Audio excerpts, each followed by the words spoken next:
everyone, today I've got the perfect guy movie review. Girl has a man, man breaks up with girl.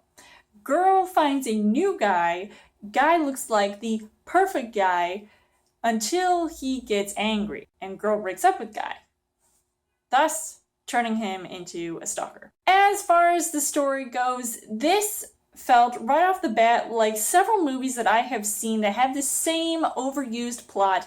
Basically, there's just no originality watching this movie as far as the storyline goes and the events that unfold. I honestly couldn't get hooked into watching this movie, so it didn't really feel as intense to watch, even though there were some pretty cray-cray things happening here and there, but most of the time it was more like, girl, you better go hide yourself before this guy comes after you again. And get that restraining order while you're at it. So I just didn't really understand what even drove me to want to see this movie in the first place. I think it had to do with the casting. You've got Sanaa Lathan, who I had seen previously in Alien vs. Predator. So I was like, okay, girl, you might have me convinced. And she plays this successful businesswoman, yet lowers her standards for this one guy that, you know, just wants to buy her a cup of coffee after she breaks up with her man, and then meets her again at a bar to save the day. Like, he's all chivalrous and whatnot. I mean, he was an okay guy. You've got Michael Ealy playing this dude. And I was wondering at first what he was going to do in this movie and how he was going to be able to pull off being this convincing bad guy.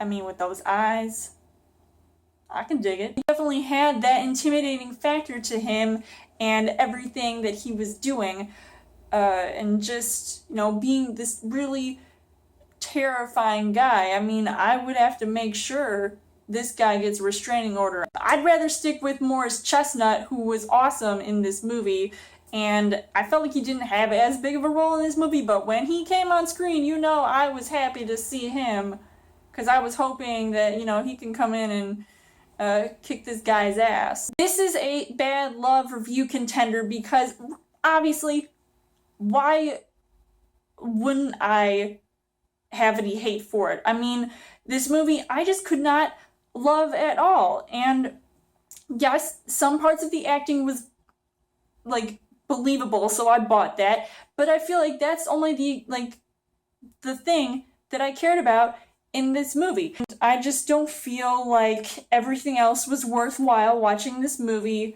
And at times it was a little bit boring and a little bit overused, and like I said, everything feels like other movies I've seen, like Fatal Attraction, Obsessed, Boy Next Door. You get the point. The things that I didn't really like about this movie, yes, there was a line in this movie that I just cracked up at, but it wasn't something because I wasn't laughing because I loved it. It was the "I will F you up" line, and that comment had me laughing so much that when that main girl responded, "What's so funny?" So I was like, oh, she actually heard me this time. Some of the dialogue was just so dumb, and the situations were dumb as well, and I just didn't like the scenarios that were being played out with the bad guy and his weirdness and what he was doing. I mean, it was crazy. I just could not get into the whole cliched ending that reminded me a lot like the movie Obsessed. That movie was much better than this.